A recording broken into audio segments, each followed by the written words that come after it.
Yung inalisan kayo ng mga committee position tsaka yung committee membership, ano ba talaga nangyari? Bakit ho Yung 5 komite. nabigla na lamang kami, kinabukasan, ay inalis na sa inyo mga committee ito? Kung kayo na nga po magkwento.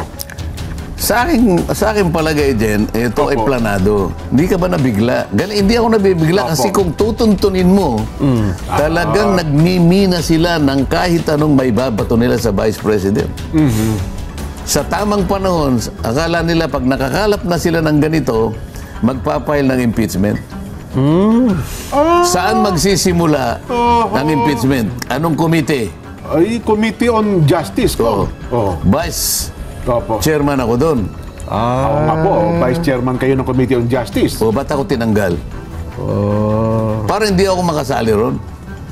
Yun ang alam nila, di ba? Opo, oho. Oho. So, yun pala. So, aha. Tingnan mo, etong nagsimula na paglatag ng budget, itong budget ng Vice President, di ba, sabi ko nga, kung susuriin ninyo, parang nag-iba yung patakaran, biglaan eh. Sa mga nakakaraang mga panahon ay, eto, huwag na tayong lumayo, 2022, 2023, ganun pa rin naman yung patakaran. Walang masyado nang nagtatanong. Halos 13 minuto, 22 minutes.